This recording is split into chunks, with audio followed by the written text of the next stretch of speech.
customs I just finished, but it's not very effective through the phone, I guess. All right. Doesn't your computer have a camera? Huh? Yeah, but we're gonna get that echo thing if I'm trying to do it on the computer. So Unless you turn your Oh, camera on your cell phone, you should be able to do it. But hello, everybody. This is Mike with Just Another GI Joe show. Fred is running a few minutes late. He should be on here anytime. You know, you all can find him anywhere, everywhere associated with the words Joe Battle Lines. His famous one-letter word, or one word, one long word is what it is. One long word, like I would be, one long person. But anyways, as you can see, we're joined with a couple of guests. These gentlemen, I use that word loosely. They yeah. they are a couple of good guys. They actually reached out to me and Fred after our very first episode of this show, and it's JD and Brian. They are with General Geekery podcast. And you guys introduce each other, tell them where they can find you as far as like Facebook or anything like that, and then tell them about your podcast and where they can find your podcast and how your podcast works and everything. Well, my co-host Brian's a douchebag, and really, and he paints toys like I do, so you know. All right, Brian, say something nice about me. Well, I've known JD for 10 years, and that's been 10 years too long. I was gonna say he's been an asshole the entire time. Absolutely. We're on our third iteration of our podcast. I mean, we've always kind of talked. I mean, we used to just talk for hours and hours and hours about just stuff, and JD says, we should do a podcast. We should do, this stream of consciousness podcast, and thought it was a great idea. And it really. So we have the same conversations we always did, but we hit the record button, and I do 5 minutes worth of editing, and I put it out for 16 people to listen to. So 16 we've gone up to. Sweet. No, 16 is our standard number. Sometimes we go up to like 18. So I thought it was 14 listeners, but. Yeah, but some of those are accidental downloads. Like they subscribe. What the hell is this crap? Yeah, what is it? And I'm sure like a car crash that you can't look away. I'm sure there's people that listen that are like, God, this thing sucks, but I have to listen to it because the conversations are so awesome. Yeah, and we take great pride in our low technical ability. I mean, we are the lowest tech podcast out there, and we wear that like a badge of honor. I was going to say, we're fine with it, and so apparently are all 16 people that listen to us. Right. But, I mean, we had Fred and Mike on right after they started their show, because I was like, hey, I could get the word out to another 15 or 16 people, a little bit of publicity, and I'm pretty sure our downloads went up that week, and then they went back down the next week, so, we actually did I think we did 2.5 hours. I mean, it was a long time. I was really, we were on there very long, and we had a good time. And, it was something new for I would say that's our standard podcast length, because most of it I can't shut up. But I can't argue that at all. Shut up, Brian. Where's your dog? I hope the dog has a cameo on this episode. He's downstairs with the wife. She's holding them. She's keeping the dogs away because she doesn't want to bother me. But well, that's ridiculous. They have a cameo on every episode we do. At least once an episode, one of the dogs runs in, acts like a complete maniac, runs around like a demonic sputtering animal, and he's like, "Stop humping my leg," and then the dog leaves. So, dog got off and left. So. But, I mean, really, I like to think the highlight of our show is the guests that we have on, because most of the time when we have guests on, we're just getting, like-minded people that actually agree to come on and talk to us. And, I mean, it's awesome. I mean, it's a show that I kind of wish I could put the word out a little bit more, but at the same time, I'm like, I've never had a huge group of friends in real life, so I like to think that these are the same people I'd be friends with in real life if I knew any of them but Brian. So Yeah. Well, and then, we're always happy to get, any of the people that are doing Kickstarters. We're always happy to pimp their Kickstarters. We get a lot of fellow customizers on. We actually got one of the Star Wars authors on when we restarted the show recently. But yeah, as a matter of fact, today was Facebook. They do that on this day, the memories thing, and it was a year ago today that I posted the episode where John Jackson Miller was our guest on the show. Really? Yeah. Isn't that weird? I can't believe we actually started this thing a year ago. I didn't realize it had been that long. So, but yeah, we had Mike and Fred on, and that was awesome. And now it's so cool to be on this show too, and we're on video. Cool. So any of you people that didn't know what we look like, sorry. Yeah, you'll have nightmares from seeing JD's face. Believe me. Yeah. So shut up. Y'all are. Y'all don't my 6 chins out of it. Okay. Anyways. Now y'all do not do Google Hangouts on YouTube. Y'all do Skype, correct? We have to. We're not proficient enough to do that. I can't figure out how to record a video podcast. We tried that. It failed a lot. Gotcha. So we might have to look into this. I might have to actually break down Brian, you might have to do research. You stop being lazy, sir. Yeah. Well, and see, that's part of the reason that our podcast is not a regular thing is because I do not work in this country. So for the last 2 months, I've been behind the line of contact in Ukraine, working as a paramedic. You've been back for what, 3 days now? I think you got back Wednesday. So. Oh wow. Wednesday night. So you just got back home this week. Yeah, I'm still jet lagged I'm still jet lagged. Gotcha. I gotcha. So what is y'all's G.I. Joe expertise or collection? Do y'all do a lot of G.I. Joe collecting? Or my G.I. Joe expertise is that I know JD. Oh boy. All right. Let's put it this way. Brian, all right, it's been around for 32 years now? 30. I can't do math. Shut up. 34 years. Just wait till he gets to 21. He has to take his pants off. It's very embarrassing. Shut up. You're a dick. That's what she said. I have no counter for that. I hate you guys. I had to get my jab in. I mean, really, I've been a fan for 32 years of it, and Brian is both fascinated and horrified that not all the Joes, but about 80-85% of the vintage Joes, if he texts me and asks me what their file name is, I usually know off the top of my head. Mm-hmm. I want the file name for Recoil, please. Fuck you. You had that. Edit. There is no edit on live video. We're screwed. We're good. One's not going to kill us. Hey, nobody complain, please. I don't want to be responsible for that. Shut up. You had to ask that one that I didn't. All right. You know what, you guys.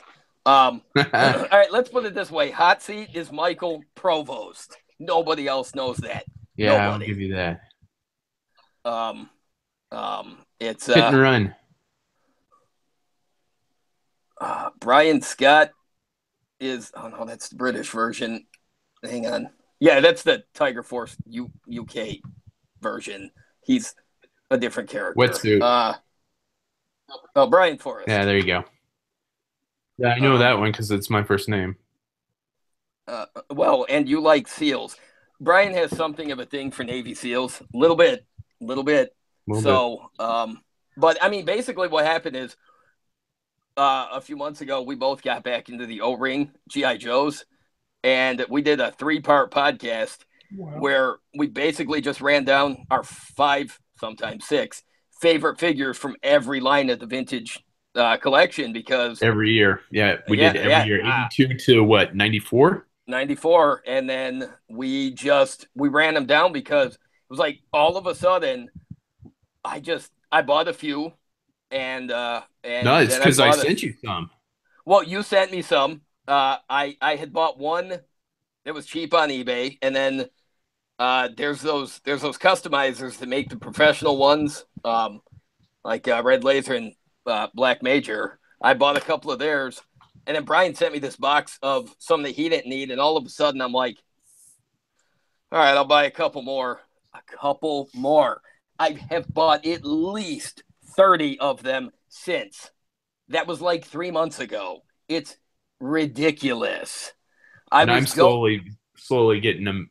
I'm collecting the Vipers, the specialty Vipers again.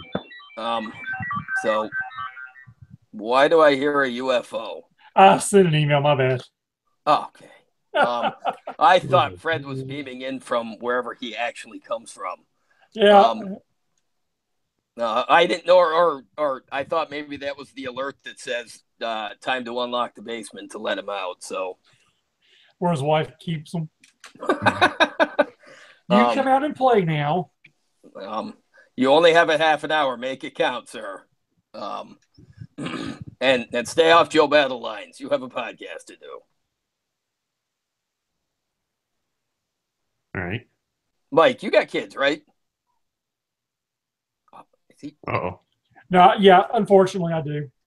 All right, that's not right. How many do you have? 2. Okay. 17 and 9. Oh, wow. Are either of them G.I. Joe fans at all? Shit, they're both girls. I'm lucky I have a set still. So what? I got a daughter. She likes some of them. She especially likes anime cartoons. So you know what really works for her? The Sigma 6 cartoon. That thing is so anime. It drives me nuts. It's got single trope and staple of the anime genre, and she absolutely, she's in her glory when she watches it. And I'm sitting there thinking, these are not the real characters. Right. These are clones. They're inferior clones of characters that I actually like. But even though the TV series like really sucked, the toys turned out pretty decent. Oh, I was a big fan of the toys for a while. Yeah, me too. I got out of the Sigma 6 toys really when they started splitting the lines off into a lot of different little subsets, and the stores weren't really stocking them so much anymore because they got a little bit specialized. And it sucks because I kind of got out of them when they were really expanding the line to include a bunch of new characters because I couldn't find those new characters anymore.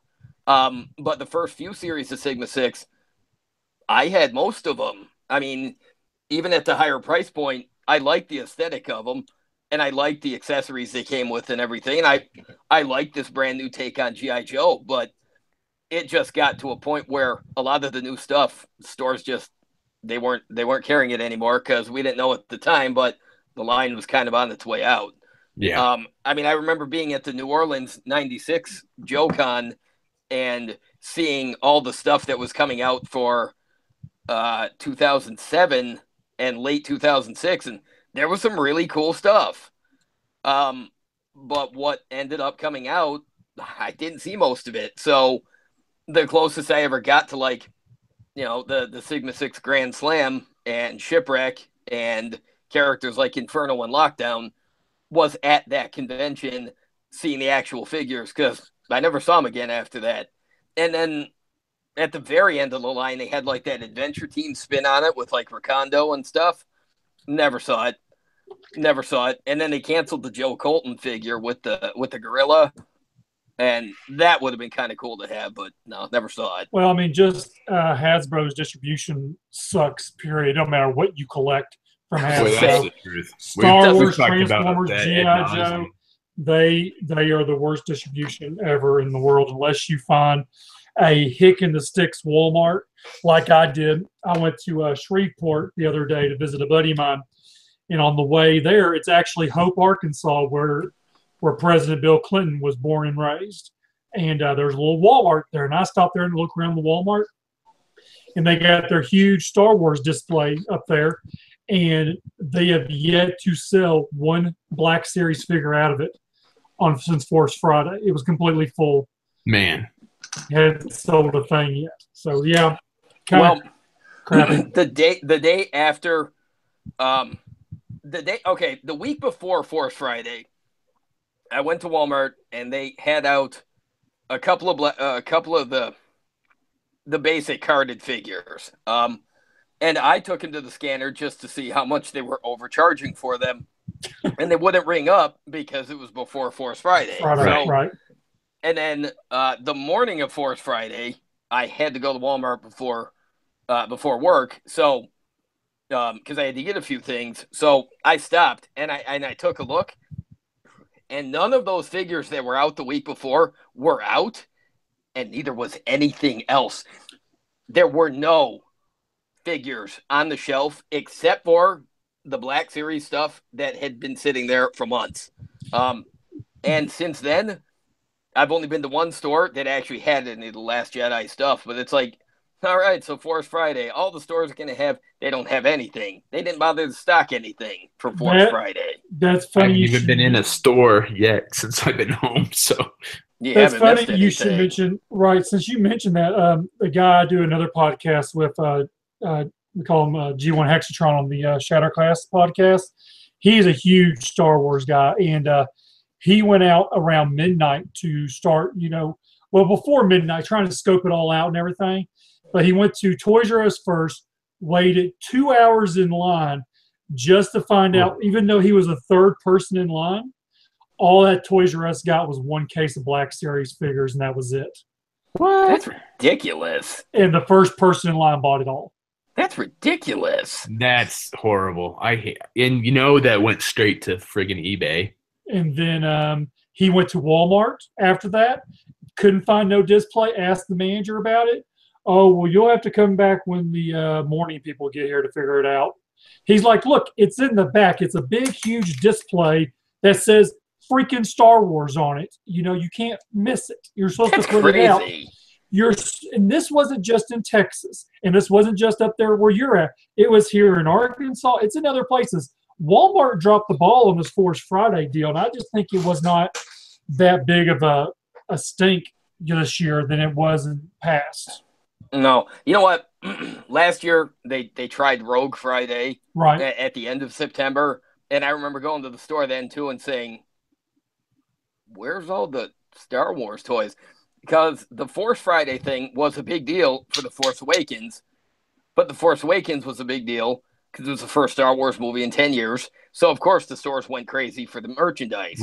Right. And the problem is, for The Last Jedi, the movie's a big deal, and the toys are perceived to be, but I don't think the stores agree. And you know why? Because it just sits Stop putting out the same. Yeah. It just sits there. No matter what the characters are, it just sits there. Because the fact is, they want the kids market and the collectors market. The kids market is what they're buying, whatever is left over after collectors picked it over. Yep. And the sales just aren't that high. Mm-hmm. It's funny because you got these people that are saying, oh, I want a collector 6-inch Joe line. Okay. Oh, so they're going to invest. I would love that. But they're going to invest untold millions of dollars into all new tooling for 6-inch Joe figures for people online that said that they would buy them. Right. The 35 of those people that actually buy them, and the other, and the 13 people that will buy them, but not at full price. See, that's what drives me crazy about G.I. Joe about Star Wars is they went back to 5 points of articulation on the figures, and they're like, oh, it's the costs. But, here, buy the same figure in 6-inch scale with better articulation, better paint apps, better sculpting for twice as much. And sadly, so I don't buy that. It's one of my pet peeves is like, okay, we're going to stop making this because it's expensive, but here, buy this more expensive figure with everything that you want on it in a scale that you don't collect. The distribution is just as bad. If you want the new stuff, pre-order it. It was always with the vintage collection and everything else. If you want the new stuff, pre-order it because the stores are still sitting on the stock of the stuff that didn't sell from the first 2 waves, because these stores, when they order huge of the first wave or 2, and then it takes forever to finally sell through. Or wave one gets the one that no one freaking wants, like Transformers, Bumblebee. I'm so sick and tired of seeing Bumblebee. Yeah, me too. So that's what I'm trying to say. You're exactly right. The first wave, they order so much, they're like, oh, wow, brand new wave, blah, blah, blah. Yeah, well, the wave 1 has all the crap that nobody or the collectors even don't want. Well, here's what cracks me up about the line for the last night. Now, Bumblebee and Optimus Prime, really, they kind of have to be in the first wave, because we've talked about that ourselves. About Prime. I've always called it the Wave 4 syndrome. You know, all the core characters are in the first wave to get it going, and you know, they pack them 10 to a case, but how many Bumblebees or Optimus Primes or Darth Vaders does anyone really need? So then they just sit on the shelves, and then when they start expanding into the other characters that everybody does want, the line has stagnated because they can't get the new stuff into the stores because they've overstocked on the first wave of the core characters. It's like this vicious circle of life that is toy collecting at a brick and mortar retail store. Well, and then you have lines like Star Wars, where it took 2 years to finally get a Force Awakens Luke Skywalker figure. 2 years. And I still wonder what the hell that's all about. It comes out for The Last Jedi. And he has a lazy eye. Years. Oh, I've seen that. I've seen one of those figures that look horrible. The lazy eye one, that's horrible. Oh my God. As soon as I saw that, I'm like, that's freaking oh hell, what's his name? The dude who played in the last Mark Hamill. Mark Hamill posted it. Well, no, that's what he posted. It's just when you see that picture, it reminds me of the one character that played in Rogue One that has he actually has the lazy eye in real life. Big black guy, he always gets killed off in every movie. Forrest Whitaker. Oh yeah, Forrest Whitaker. Look just like he's got Forrest Whitaker syndrome. He's got the Whitaker eye.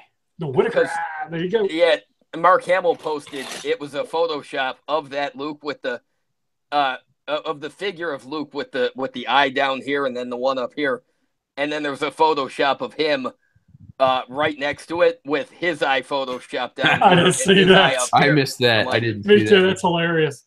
Yeah, I saw that Mark Hamill's Facebook page. I'm like, oh.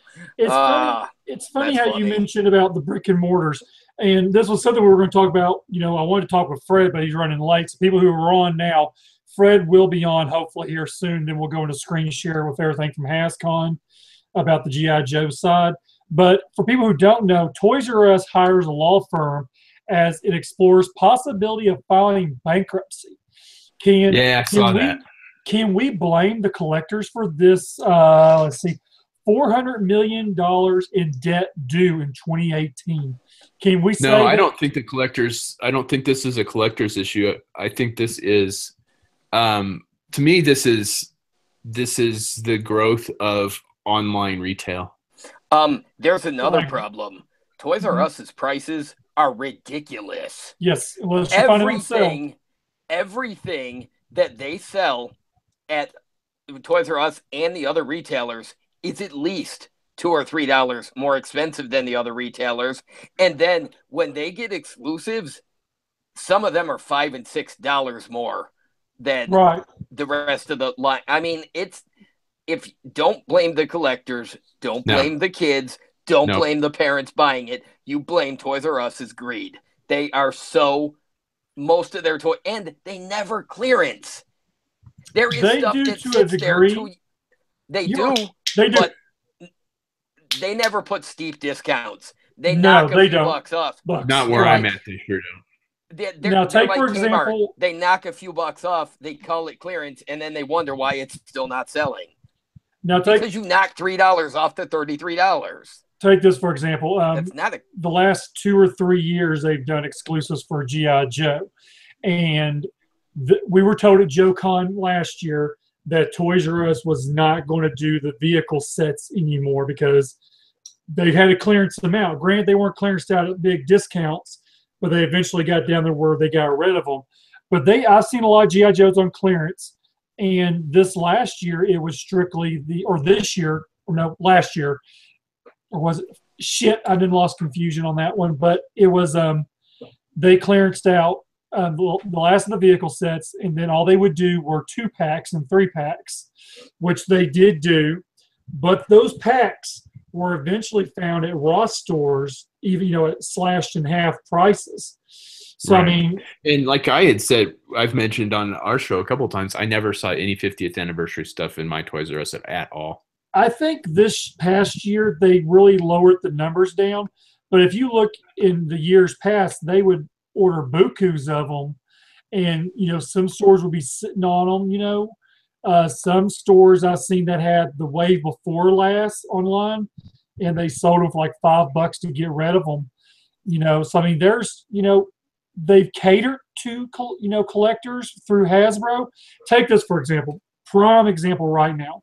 There is an exclusive for Transformers. It is Planet Cybertron. Right now, it's a recolor of the Cybertron Primus. It's a planet that transforms into a huge robot. Back when it first came out, it was like a $40 toy at most. I think it was like $39 and some change. They've repainted it, slapped it in a new box, and they put a $150 price tag on it. Good Lord. What? And guess what? God. They are still sitting on the exact same ones that have been sitting in there for the past month.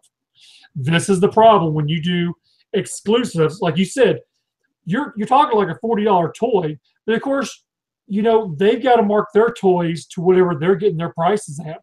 So you have to go back to like Hasbro or whoever the distribution is. They set the prices. They're like, okay, you're going to buy this at this price. Here's your suggested retail markup. Now they might slap on the extra $2 or $3 on top of that. Well, but the weird thing is, there's rare things that are exclusive to Toys R Us that right. I don't see. Like the here's the dog cameo. See, dog cameo. I told you it was inevitable. Yep. Hi, Izzy. Go away. What was it? Chaos and Velocitron? Was that it, Mike? Yes. Yes, it was like a certain pack of toys you could find only that was like there, and then I've never seen it. It's the only Transformers exclusive in a few years that I've never seen, and I went looking for it. Most of them I don't look for, but I kind of wanted it. Not necessarily for $100, but I would have paid it if I found it. Right. I never found it. I don't think they ever stocked it at the Toys R Us here. It's weird. The thing about here locally, the Toys R Us stores, there's two in here, Little Rock and North Little Rock, probably about a 20-minute drive max between the two. One has like all the Power Ranger Legacy stuff, all the brand new stuff, all the new toys. And the one in West Little Rock doesn't have squat. They haven't had a Legacy toy. I couldn't tell you how long. And that is so weird. And, they, like you said, the Velocitron set, that was strictly U.S. on Toys R Us. In Canada, online only. And now the new set of toys exclusives was a Big Bad Toy Store exclusive only. And in Canada, it was only found in Canadian Toys R Us's. It's weird how that works. Canada Toys R Us, you can have it in the store, but in the U.S., you have to buy it off Big Bad Toy Store. Makes a whole lot of sense to me. That's ridiculous. It is. Now, I'll tell you another distribution that's really horrible is Entertainment Earth. I was a wholesaler for them. Those guys drive me crazy because they get decent exclusives. Yep. And every time they've got something I want, I hate to do this, but I make my wife buy it for me because they just freaking bombard you with junk email, and I can't stand it. They drive me crazy. And their prices make Big Bad Toy Stores look reasonable. Wow. I mean, they get decent stuff. They get decent exclusives, but I hate dealing with those guys. It's weird. All the years they've been around, I've never ordered from them. I've ordered quite a bit from Big Bad. It's kind of the point of you get tired of going out and wasting your money driving around and looking. I get and all my disappointed. stuff from Big Bad. Well, not all my stuff. My wife is actually pretty good and does a lot of toy hunting for me while I'm gone. Mm-hmm. So, and I get some stuff from eBay if I have to, but I'll tell you, Big Bad Toy Store and Amazon, that's where it's at now. Yeah, and then Amazon, hell, sometimes they run some excellent deals on stuff that you just can't pass up on. JD and I both got the Marvel Universe, Marvel Universe size 4-inch scale deluxe Falcon figure for what, $7? Yeah, it was $7. He emailed me. He's like, "Well, you don't want to pay full price." I'm like, "Oh, sweet, I bought it." And I got the Comic Cave 1/12 scale Iron Man Igor. I mean, it's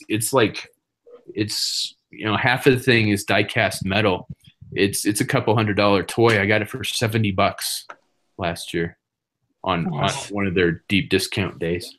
Damn. Yeah, well, it's a $200 toy, and I get it for $70. Here's what we're going to do. I'm going to go ahead and go to screen share, and we're going to talk about some stuff. Hopefully, Fred will pop in here in just a little bit. All right, let me know what you guys see when I do this. Nothingness. It's like looking at my wife's soul. Oh. Now I see JD's ugly face. Yeah.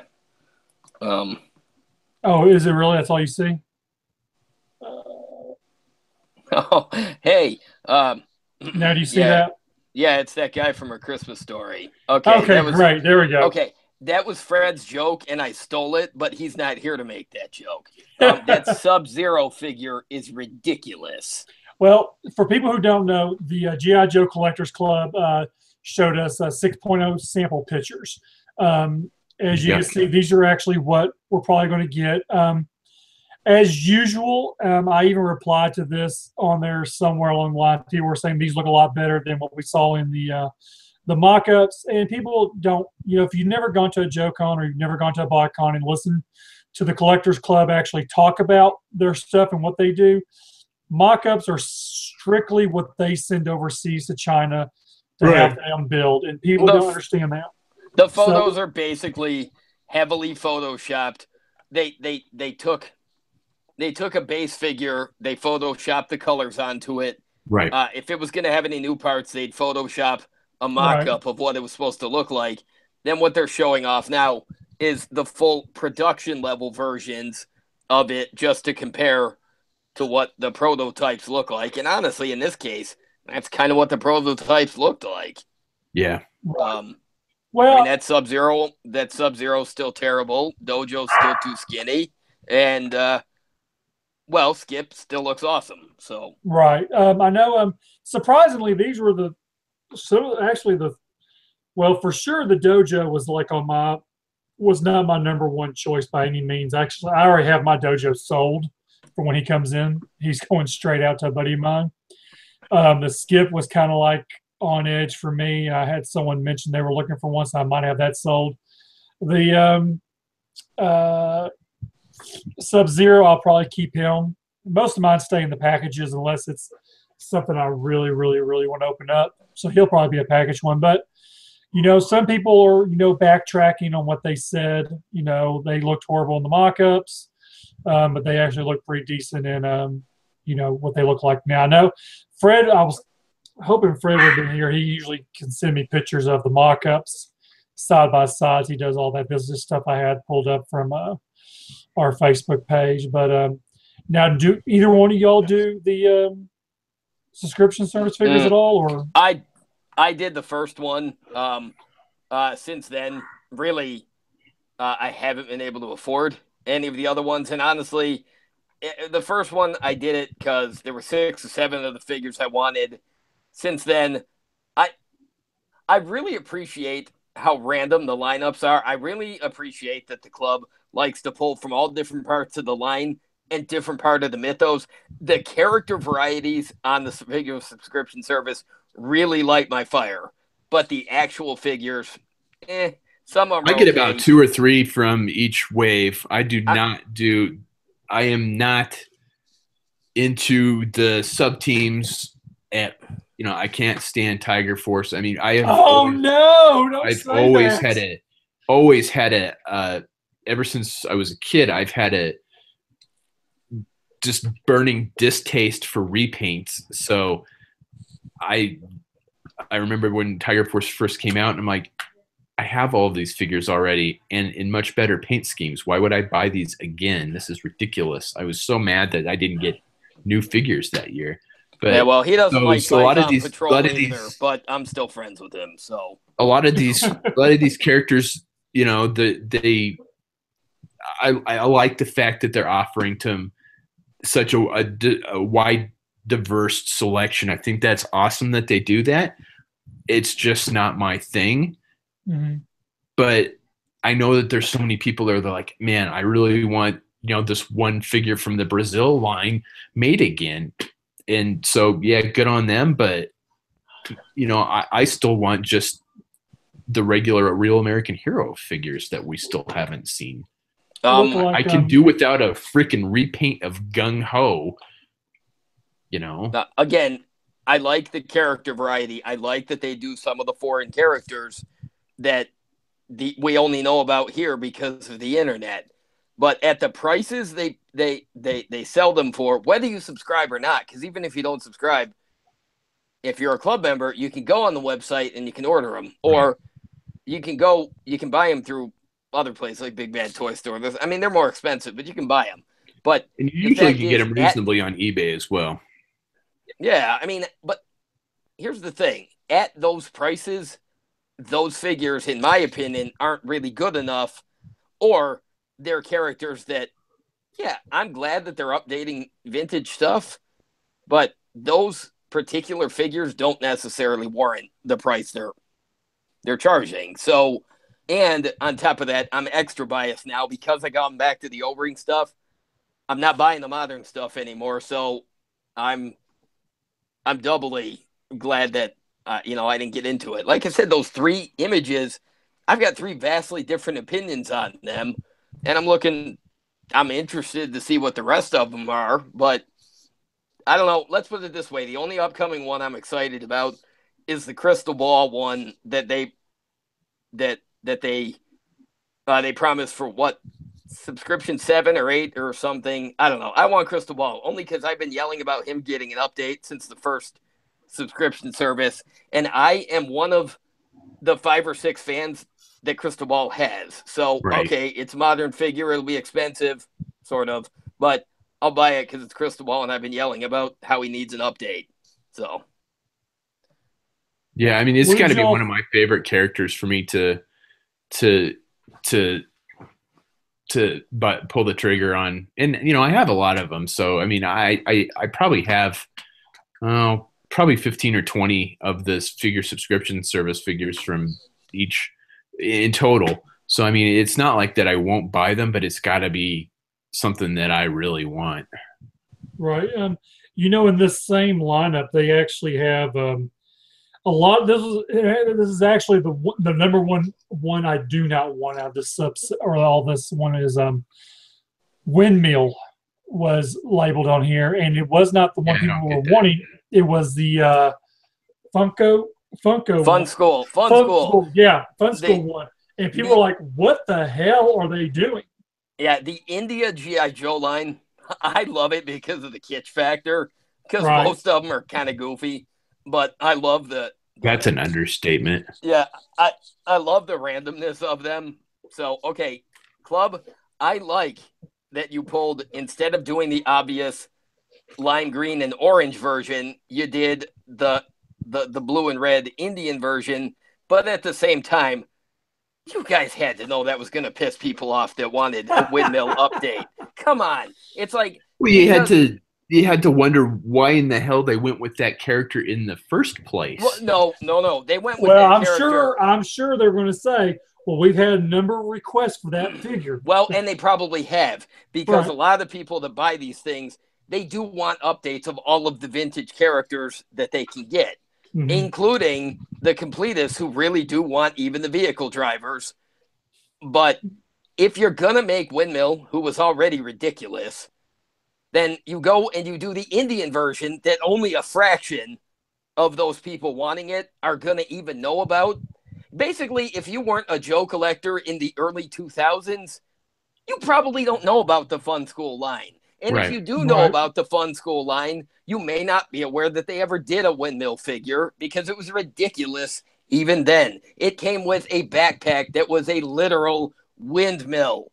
They took the file name completely literally. And now the club version not only updates the Indian version of windmill, but they put the helicopter backpack with it from the Annihilator.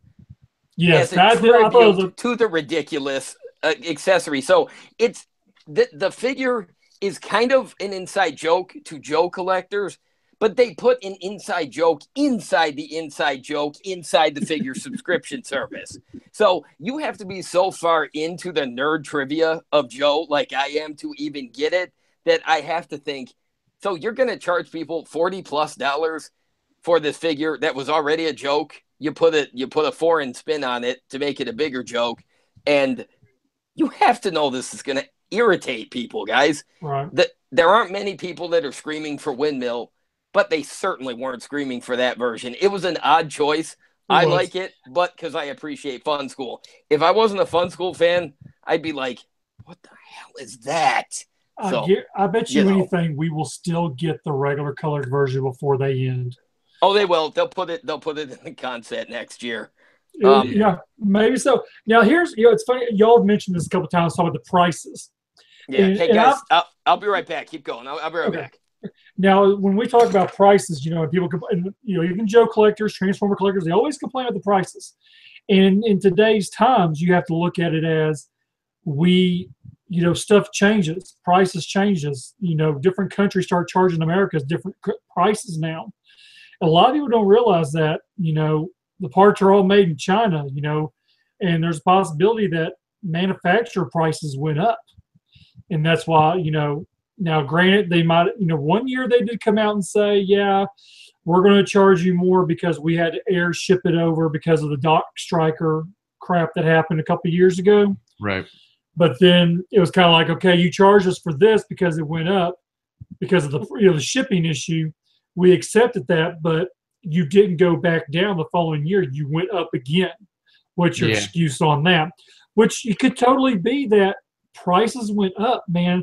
I mean, gas prices go up on a daily basis. There's a hurricane. What happens? The gas prices go up. Let me address that real quick. The gas prices thing is the price of the materials for the plastic is utter bullshit. I work as a remote duty paramedic overseas. Most of my clientele is oil and gas. I got laid off because OPEC dropped the price of oil, and it became they were trying to force the U.S. to make it unfeasible for the U.S. to make it cost efficient for the U.S. to drill their own oil.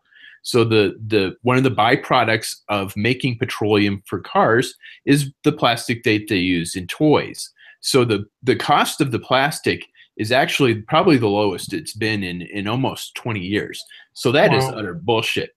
And I can tell you that because it affected my livelihood. So that is. Well, see, I would never have known that until you said that. I mean, I just assumed. Yeah, and nobody does. No one knows because you don't know unless someone tells you that. You don't exactly. So if the club sits here and tells me, yes, the prices went up because of, let's say, plastic, let's say shipping, let's say packaging materials, or a Chinaman lost a finger, so we got to pay for that. But I mean, it's the point of we don't know. We just have to take their word on it. Costs I cannot speak to, but I if you're a listener of our show, this is the price point is something that we've talked about repeatedly on the show. That if you want decent toy, it's not that we're upset that these are expensive. Don't get us wrong on that. Because we've said that with the decrease in toys at retail, the decrease in quality of toys at retail, even online, that where the toy market is headed is to smaller batches, higher quality, and crowdfunding. is going to be a huge part of this, and the toys are going to be more expensive. So we're okay with the toys being more expensive.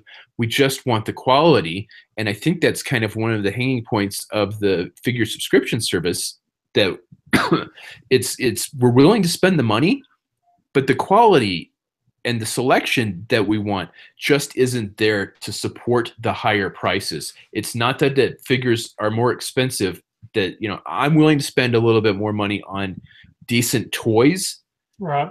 You know, the Power Lords pre-order went up last night. These are 4-inch figures. I'm not a Power Lords fan by any stretch of the imagination.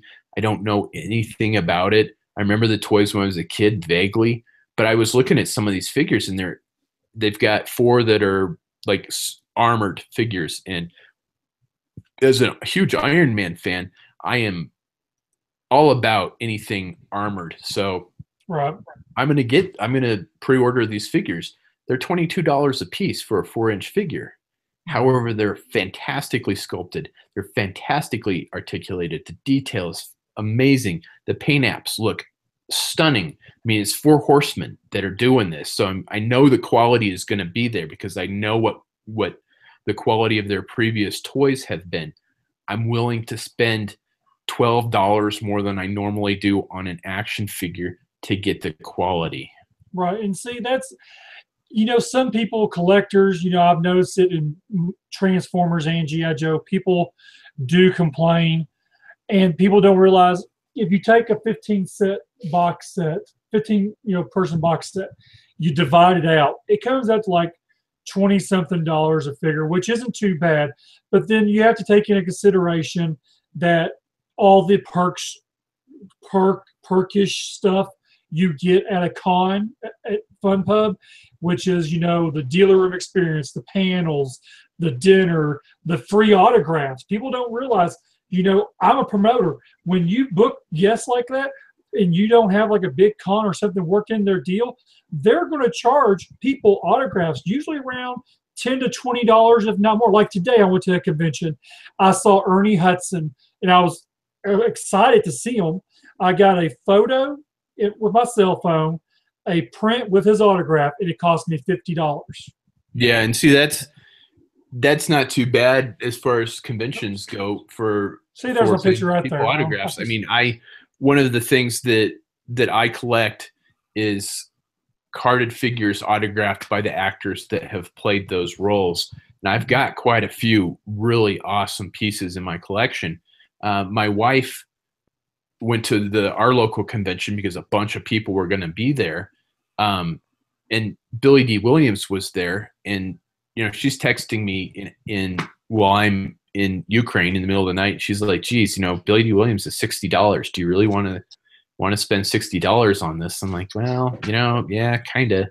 Right. And she got John Barenthal to autograph his Punisher figure for me, and it was like, you know, $40, I think. I mean, to get those autographs at a reasonable price. And yeah, I've done the math on the con sets. Yeah, they're $400, $426 or whatever they are. But yeah, when you do the math and you break it down, right, and you know that they have to have some sort of overhead on that. And so it's not an unreasonable price. Exactly. People, the con sets are not bad. It's just, again, it's the selection of what they're offering. Just there's usually like 1 or 2 figures out of the con set, and this last one that was, oh geez, what was the last one that 9 bats in Battle Force 2000? Yeah, that's I like it. The army builders. You know, there's going to be army builders in a con set. There has to be. You just can't do that any other way. The one that was the year before, I think they had a decent selection of army builders the same year before, the year before. But for 9 bats, are you kidding me? I understand. I can see people frustrated. Me personally, I take it and run with it because guess what? I'm not getting anything else anywhere else. That's the way I kind of see it. I'm not too picky. Sometimes I'm like, yeah, what were you thinking? You know, but you're here or there. Quick before I come off our podcast page, Just Another G.I. Joe Show on Facebook. We did upload some videos from the Full Force, a fan cast about the World of Action Force and G.I. Joe Live. We uploaded the VIP dinner, which is in its full entirety. There's me talking about something. And then also here is another one, the VIP package swag bag. When you got the VIP $600 ticket at HasCon, which I totally don't agree with, this is what you got. The gentleman here basically goes over the sales and the video sales and special one-of-a-kind items he got, which if you're into that kind of thing, that's cool. You know, me personally, I'm not. Nor am I. You do get all this. You got the Missile Command set, and then you got the extra 3-pack of figures, 2 troopers, 1 officer to go along with what's inside the box already, which is pretty cool. But again, still can't justify the $600. Cool. Right now, we also have y'all's podcast mentioned on ours. So if you're watching us, be sure to go over to their podcast and like theirs and find out their links to their show and where to go and when their next available show will be on, and y'all can hear them talk up a rant. Sometime soon. Yeah, sometime soon. Sometime soon we will see something new. As Fred soon-ish. Yeah, because we've got one of the customizers that I've seen recently has agreed to be on the show. We just need to get it set up. And now that I'm home, I'll be home for about 3 weeks before I have to go back. So, you know, we'll definitely get some stuff up cool. before I go. We look forward to it. Before we get going, all these pictures are on my Facebook Messenger. These were sent by Gray Childs. He is a super awesome dude. If you went to JoeCon, he was the guy standing in the line. Actually, he was not standing in the line. He was around the people waiting in the line to buy their exclusives. He came around with not one, but I believe 2 coolers. He was handing out Coolers Light, and he was handing out Dreadnought Grape, which was basically fan grape. So he was going around giving away free drinks. Super, super, super. I can't stress how super of a cool guy he is. If you get a chance to hang out with him at HasCon, where he's at currently, or you get to see him next year at JoeCon, you know, you need to go up and just say hi to him. Real nice guy. I just do not have. He's actually in a few pictures here, so we'll see his ugly mug here in a second. Somewhere along the lines. These are pictures he sent me. This is where Fred would come in really handy right about now. He did email me back, said he was almost there.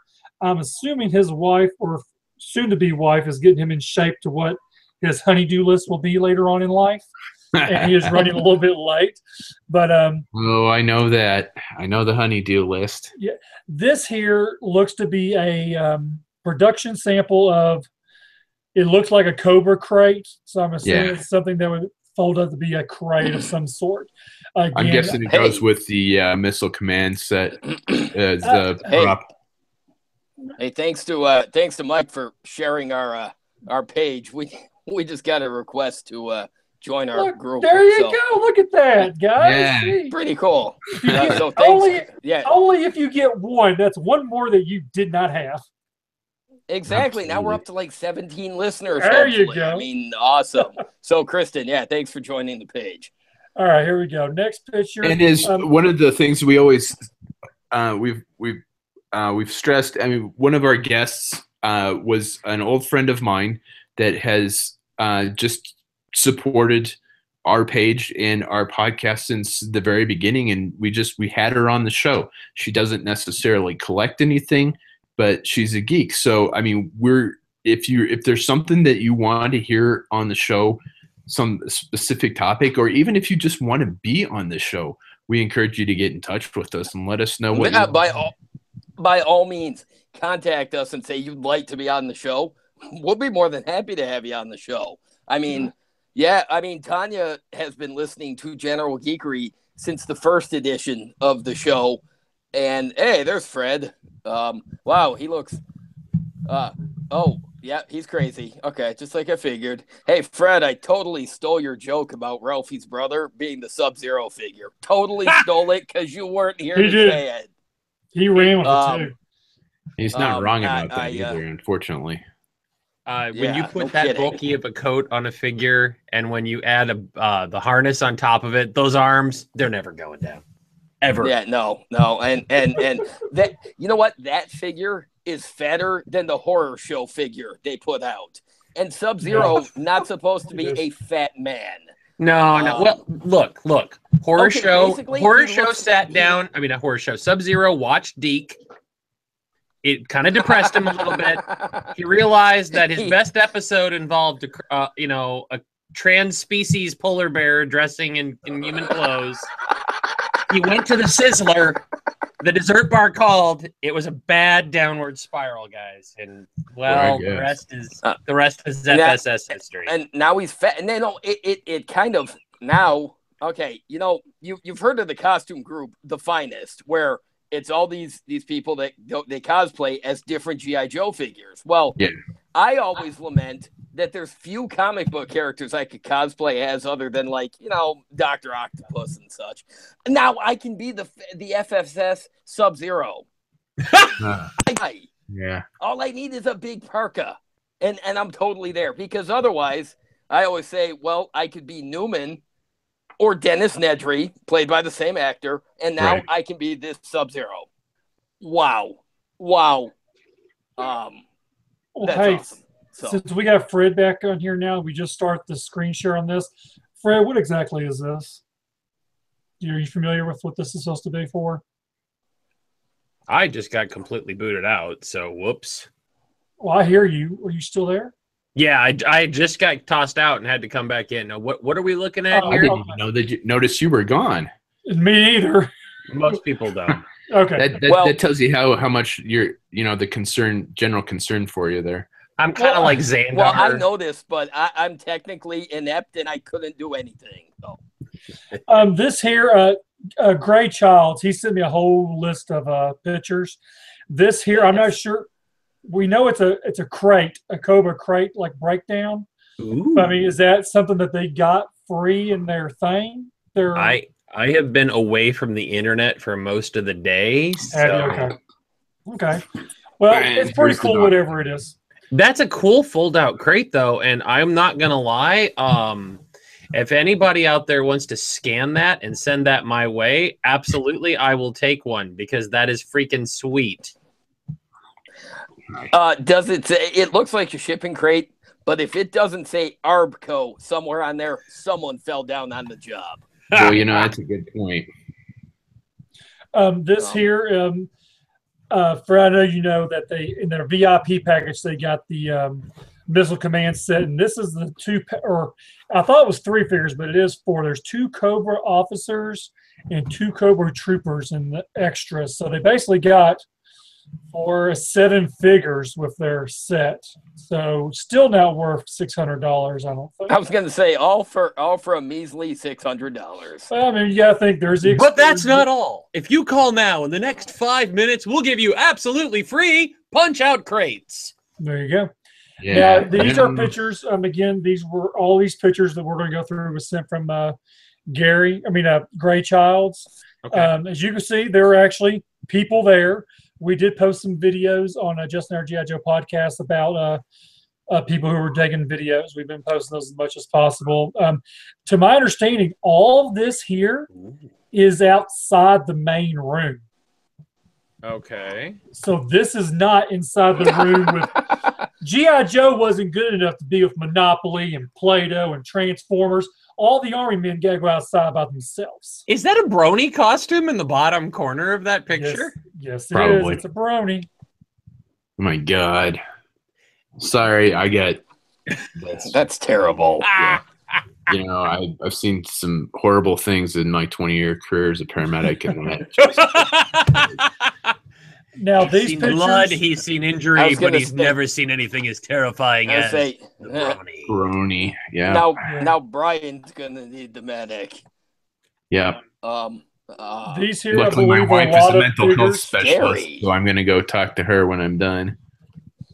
A lot of these here are going to be figures from, I think, the concept case, or just stuff they're showing. I don't think there's these concept cases just drive me bananas because it's like, here's these cool figures in the concept case. You ruin them? Too bad. Just take a picture of it. Yeah, but these are 2-ups. Yeah, these are 2-ups. These are double the size of the figures that we actually got. They're the paint masters. Yeah. This is this is basically the final version of what this figure is going to look like. This is what the paint needs to look like. They would put them on display. A lot of these have never really been seen by the public before. So, like this 2-up version of the Iron Grenadier's Destro has a way different head sculpt than the one they got. Really? I have that demo. Oh yeah. Yeah, it's very like geometric looking. It's got extra angles around the dome of the mask, and it is freaking sweet looking. I haven't seen. They've got. Post that in the group so I can see on the general Geekery page, so I can take a look at that. If you have a picture of it. I was gonna say, Hasbro, if you're at all, or Collectors Club, if you're at all looking for things to cram into your final FSS or two, that Destro would be amazing. I know it's a new sculpted head. I'd buy the hell out of that. But and I would buy the 2-up version. So hey, do that, thanks, because you got one buyer that would want that. Well, they've also got like the 2-up version of the 1988 Storm Shadow, and Brian picked that as one of his favorites from '88 on our show. And it's the 2-up Paint Master. It's not radically different from what we got, but you can see the detail in the mold in a way that you can't really see it just looking at the 3 3/4 inch figure. They've got Lightfoot on there. They've got Countdown on there. Now, I had to laugh because the Countdown 2-up model actually has one of the arms broken off. But the cool thing about these is they look like the figures we got. They don't. You can see where all the points of articulation are, but they're not actually articulated. They're just kind of sculpted that way. But it's really cool to see what these paint masters looked like, because you realize that when they translated it down into the nearly 4-inch scale, they didn't lose any of the detail. It's really freaking cool. Nice. Yeah.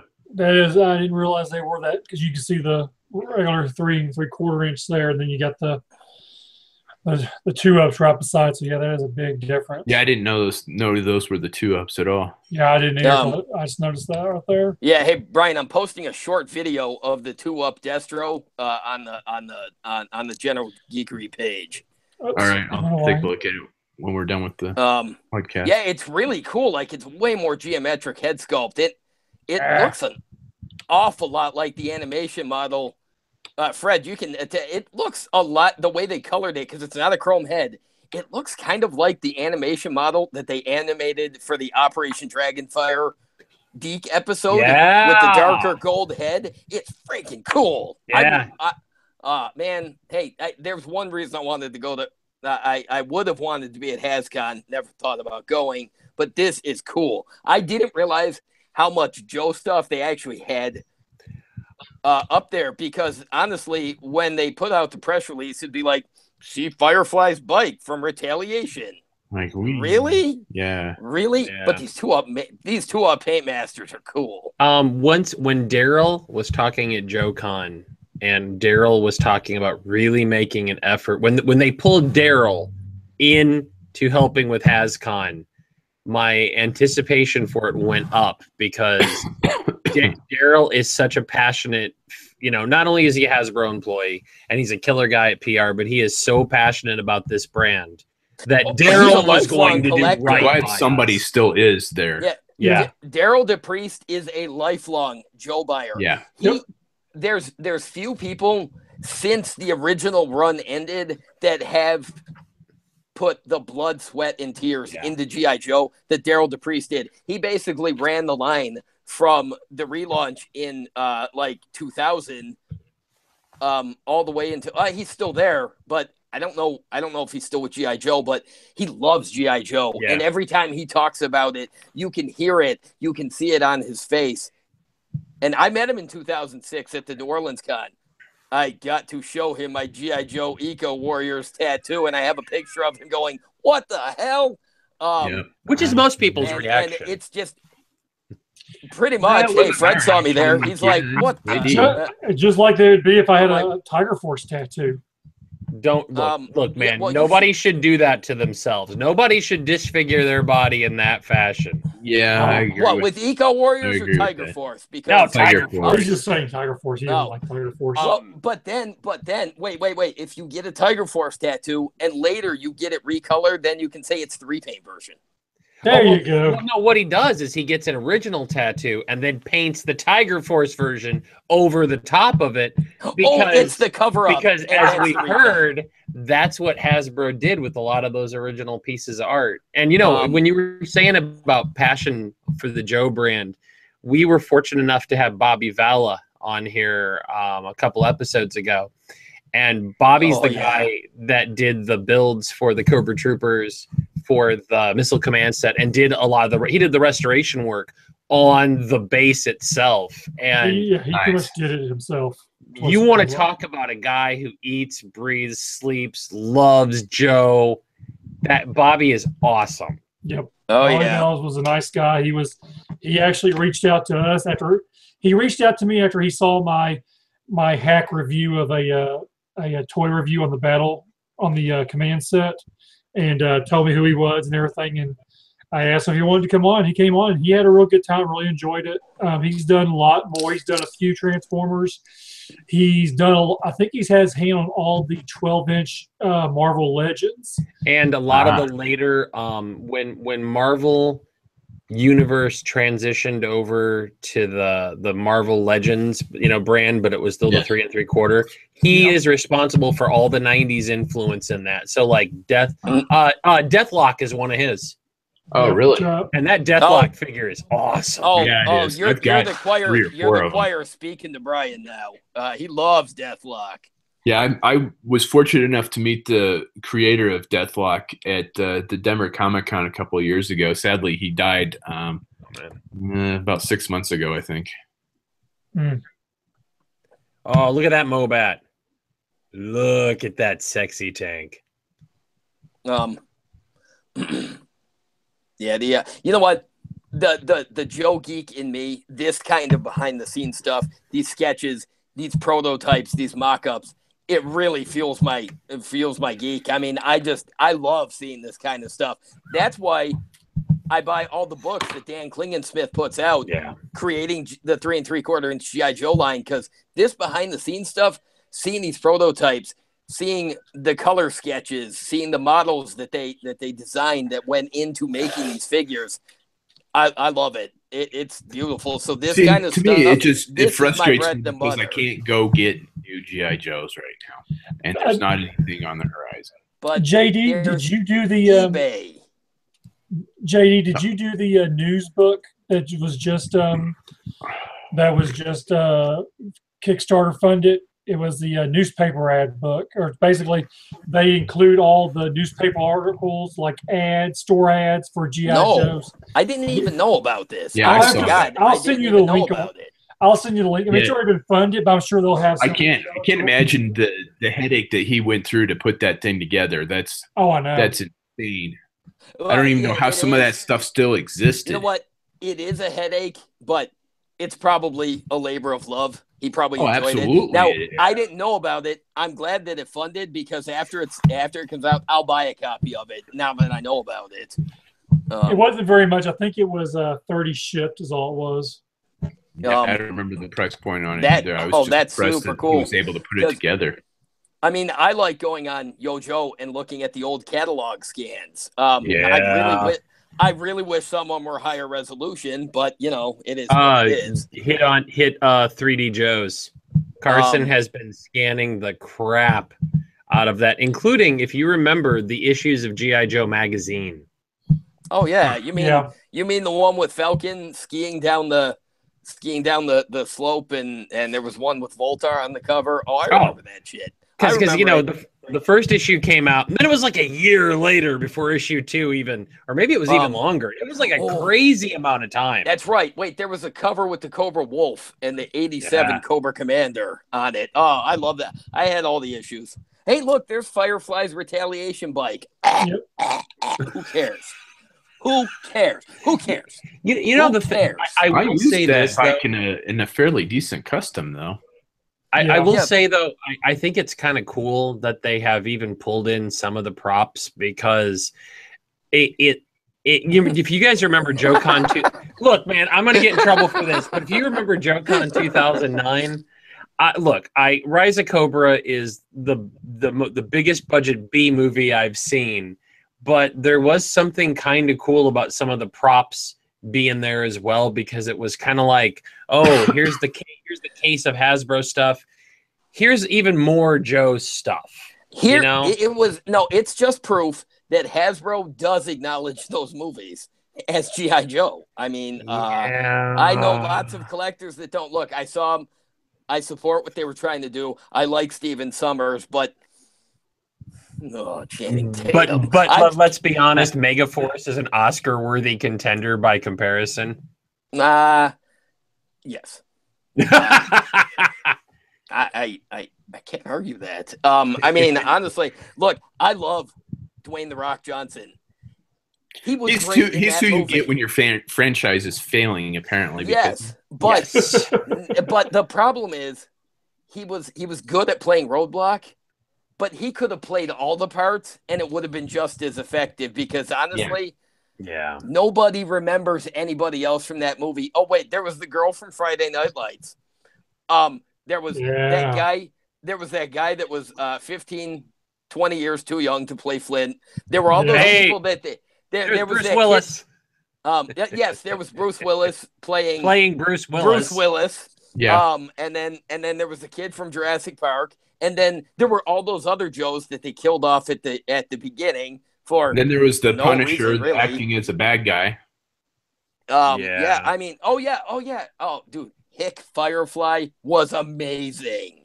I'm gonna say he is not how I would have pictured him from the comics, but he is one of the best parts of that movie. I really like him as Volstagg. Hell yeah! I mean, I love him as Volstagg. I'm like, okay, I like Ray Stevenson. He's a good actor. He's not what people would have done with Firefly, but I liked him as Firefly. There are parts of that movie that, with the volume down, are very enjoyable. Well, really here's are. the thing. You get Christopher Eccleston, you have him play a good Destro, but he's a good character. They called Destro. Yeah. And it's a lot like in look. I mean, now the guy that played Storm Shadow was great. Yeah. Yes. But he looked like a freaking pimp half the time. But yes, he did. He wasn't a ninja. He was dressed as a pimp the whole time. He was a ninja chic. He's ninja chic. He was Destro. There's a new play. All we need is a wide brim hat with a big feather in it and a walking cane. We're sold there. He was the pimp for a Baroness in the first movie. Oh, you forgot a Cadillac. He's like, you want a piece of the Baroness, man? You come talk to me, man. I'll give you some of this slice of this European pie right here. We'll cut you off some of that. First one's free. After that, it's a little bit more expensive, but it's worth it. It's There's the movie, the prop replica of Storm Shadow. Tell me that is not pimpish. The only thing it's missing is a walking cane. I could, but I'd be lying. Exactly. Let's see. Let's see what else we got here. And by the way, this is a different brand, but is it me, or is that giant Optimus Prime they have at HasCon from Transformers Prime, which ended years ago? And it was at BotCon a few years ago. I remember seeing that statue. Because they just stapled a bunch of stuff that they had in the warehouse together and made it the Beholder and the Dritz statue that they have for Dungeons and Dragons and Magic the Gathering. I saw those at Gen Con 5 years ago in Indianapolis. Somebody just cleared out a storage container and says, hey, we got enough shit here to put a convention together. Let's do it and charge $600 for it. and I had to laugh because I saw one person had posted on Facebook about, the Legends Dinner steak. I'm like, Yeah, for $600, you better get damn steak. Yeah, and it better be good steak. It better be served on the stomach of the Baroness. I mean, well, and it better freaking transform into a robot too. It's Steakamus Prime. Exactly. It better cook itself. Or would that be prime rib? Oh, even better. Oh, Prime rib. Oh. Mike, you win the internet today. Yeah, that sir. needs to be a custom. Somebody needs to do a prime rib custom. Hey, look at this. Look, it's the gauntlet. I've thrown it. Make it. Challenge you to make a prime rib custom. And you should. And then there's a bunch of random guests. Like there's some football people, and it's like, what do you have to see the pictures on those yet? Hey, I think Mark Wahlberg's there. He's supposed to be there today. That's because his family lives an hour north. He just went home for the weekend. They're probably catering it. Oh God. Yeah. No, I was gonna say Oh yeah. Hey, catering by the Wahlburgers.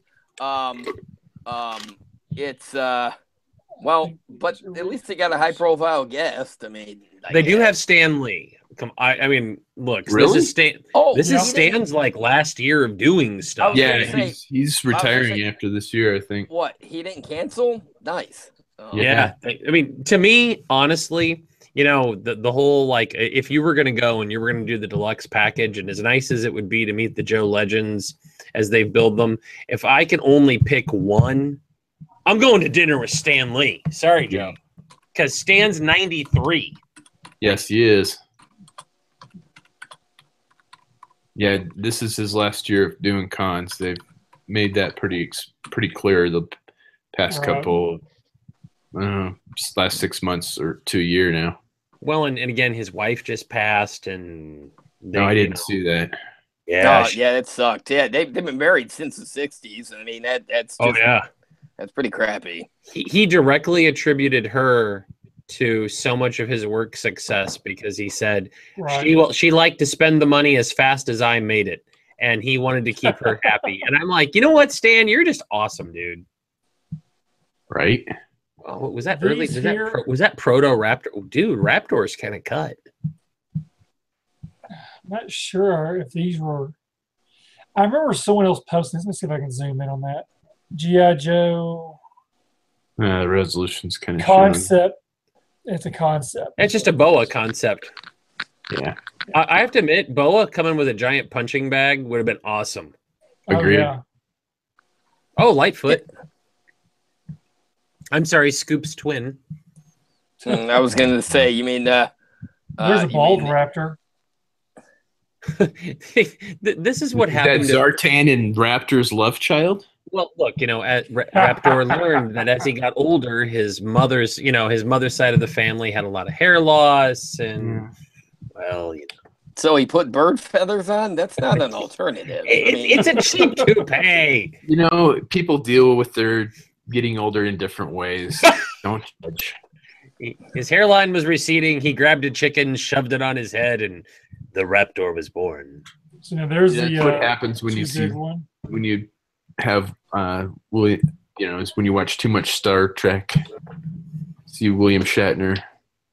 It's like, that looks good. That looks natural. That's what I'll do. I'll skin a chicken and staple it to my head.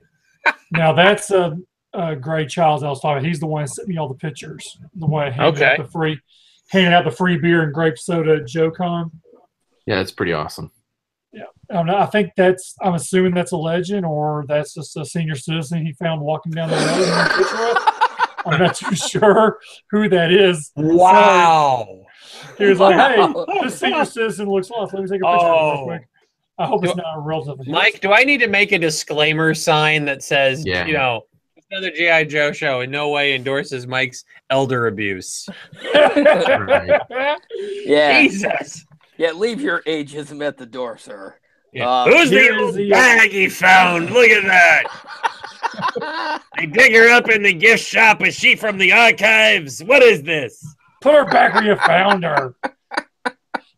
She's the original model for Baroness. Blow some dust off of her. She'll be fine. Now this would have been nice to see in person. The 12-inch line. I'm actually happy to see that they even had 12-inch representation there. Oh, yeah. They remember they did that? Sweet. Yeah, this was their work. They forgot all about it. If G.I. Joe is the bastard stepchild of their brands, then 12-inch is the bastard redheaded stepchild of their brands. Well, here's the problem. Remember the 50th anniversary line that didn't include any 12-inch tributes at all? I mean, it's pretty bad that Hallmark did the only freaking tribute to that in an ornament. That was the only thing. Ornament. I have that ornament, and Hasbro didn't do it. No, freaking Hallmark. That was it. Hasbro. Well, I hate to. I like to apologize. I was not expecting nudity in these pictures. And yet, Mike's cursor lingers. Say that again. That's JD's face. That's not nudity, dude. That's ouch. Yeah, leave my hairline alone, a-hole. You can just put a bird on your head. Right. I'm gonna do this instead. It's a yarmulke. All right, it's a cereal bowl, whatever. Anyways, that had stuff in it, dude. I was gonna say, and now you're wearing a toupee of like Fruity Pebbles. Damn it! It was Cinnamon Life. My 4-year-old. I didn't realize it. Oh well. It happened. This is what happened. I love having children. You never know what's gonna happen. Now we have video evidence of that. So there we go. Ain't that the truth? That's all right. Fred wasn't here when Brian's dog had the cameo on the podcast. Came up and attacked him. It looked like they had a whole case designated for 12-inch. 12-inch, like you said. Wait, is that a Jane up in the upper corner? You just now noticing that? I have a picture. Yeah, it sure is. Yeah, that's pretty awesome. Right there. Far right. Oh, wow. Nice. You want to talk about rare? Yeah, that's pretty cool. And it's still a better Jane than we got from the club. You're not wrong. No, absolutely now not. We're going to other stuff he sent me. I guess he's doing the dance. Oh my God. Rom cosplay. Wow. Oh, nice. Interesting. Okay. The lights lit up too. His lights are as an old school Marvel fan. Yes. Right. Bring me some Rom. That's pretty cool. Let's see here. Oh, go to the next one. He sent some videos too. This is what happens when Wolverine drinks. La la la la la la la la. That's awful. What is that thing supposed to be? It's the 3D sculpting of the figure. But if the head sculpt turned out like that, it'd be all like, yeah, it's all demon-y looking. It doesn't look like a Wolverine. It looks like a, oh, that's bad. And then I guess these are prototypes, maybe. Or was that 3D? a Hoth? Oh yeah. Oh, it's a Hoth version of Juggernaut. Sweet. I like that one.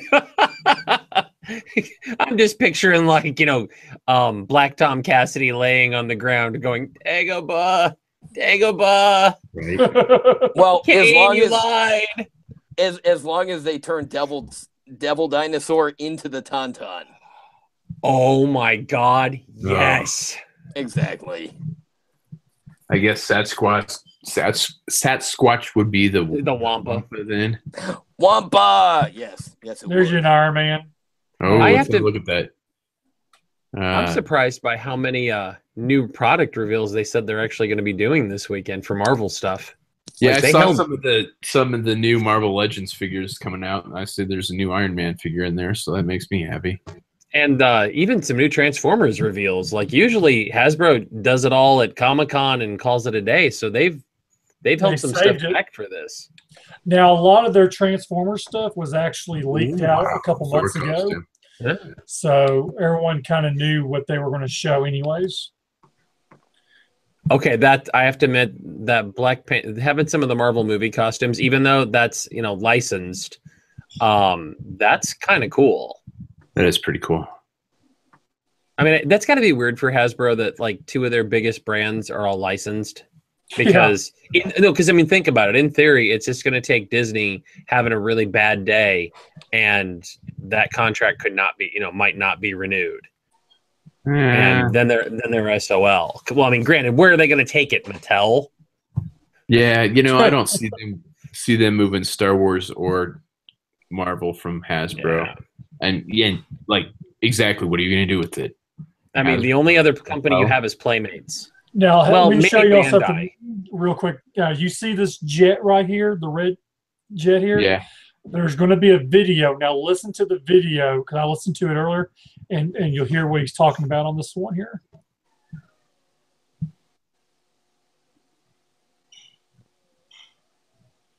Oh, there's Dwight. Dwight Stahl? Yeah. Oh, nice. Hey, barrel roll himself. Really? Oh, yeah, super nice guy. Talk about passion for Joe. Yeah. Barrel Roll and Blackout are actually named after him and his brother. And Bomb Strike's his daughter, I think. Yeah, his daughter, Alyssa, yeah. You see where he said that Quinjet was going to be a mass release, and they decided against it. So that's the only Quinjet. They took a hammer to it and broke it to make it a prop. Yeah, and I've seen that jet in other things before, and the jet, and there's a shield car that you see in their dioramas every once in a while that never made it out, with the fold down wheels. Oh, the flying shield car that's never made it out. Oh, like old school Fury we're talking here. Yeah, damn. And it's a beautiful piece. If that were 4-inch, I would sell about 10 Snake Eyes variants for that. A lot of this other stuff here is Marvel. I know we like to do a lot of this. Well, all right, sorry folks, but you gotta head out. I gotta head out. Yeah, but I'm glad I got to be on the show. I mean, it's awesome that we got invited. Fred, nice to see you again, because I was kind of afraid that you weren't going to show up until after I was gone, and then. Well, that was the plan originally, but he didn't expect you to be on still. That was I thought I was close, and I'm like, damn it! I mean, yay! Look, he's here. I'm so happy. Yay. JD, yay! Well, I can just say, hey, screw all of you. You guys can go all straight to hell. Do not pass go. Do not collect $200. We get paid for this. Be quiet. Wait, what? Man, I've been doing Brian, you get nothing. So I'm used to that. But all right, yeah. Well, thanks for coming on. I appreciate it. Thanks for having us on the show. We really appreciate it. Absolutely. It's always great doing spots with you guys. That Deathlock's fantastic. Well, I know. I want to have you guys back on our show at some point. So that's fine. Definitely. And Brian, you can stay on if you want to. We're not kicking you off. We got to tell JD to get the hell out of here now. Actually, yeah.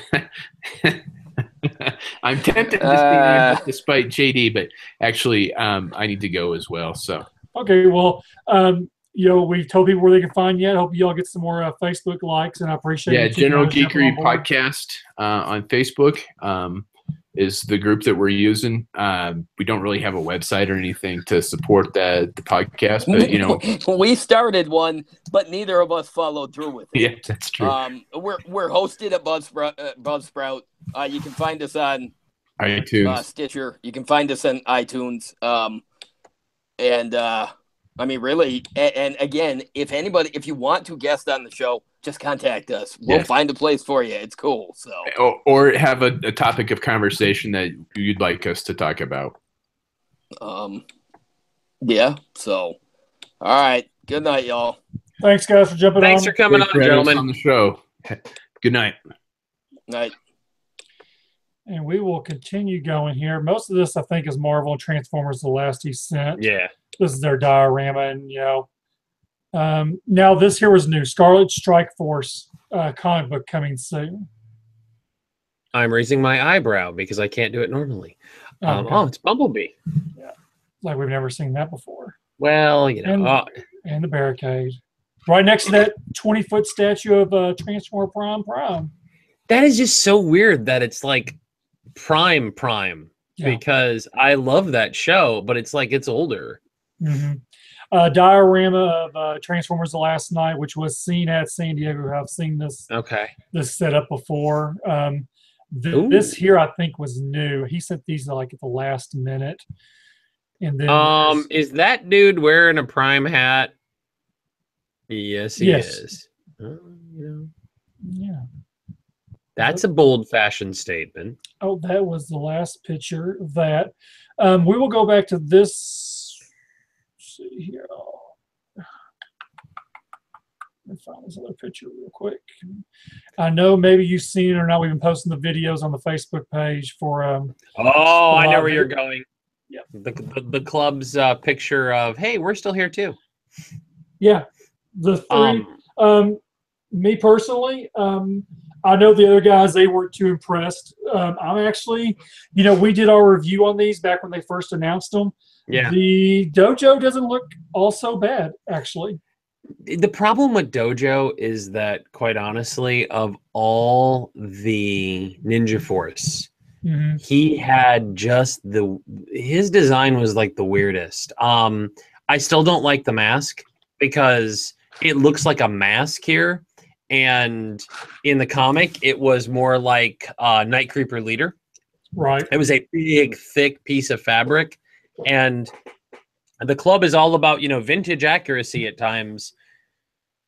And this is, we know this is going to be reused for headbands. So, yeah, it's going to happen regardless when you look at it.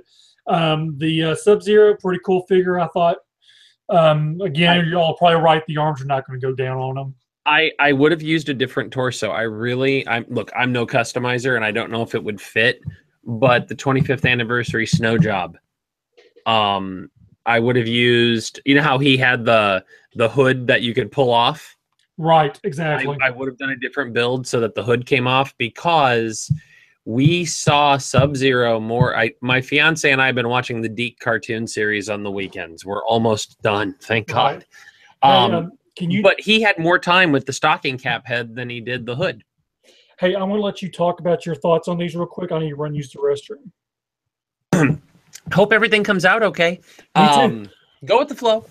All right, so since you're stuck with me solo while Mike's emptying out the double gulp, again, so Sub-Zero, decent looking build. I think he's a little gear heavy.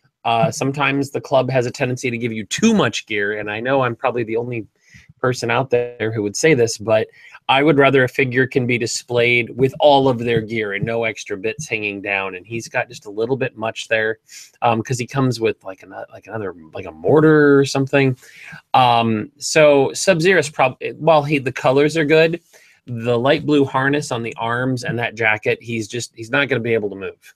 And that is a sign that a figure is designed more for display than it is for play. It is form over function. Dojo. Look, when I was a kid, my parents are significantly older than I am, so they used to watch a lot of the old musicals on TV, and The Sound of Music used to play whenever it was on. There's that song about what do we do with a problem like Maria? Well, what do we do with the design like Dojo? It is really hard to take Dojo and make him not look ridiculous. Almost made a very non-PC comment. If you're familiar at all with Arrested Development, the TV series, Dojo's like Tobias Funke. Like, it doesn't work.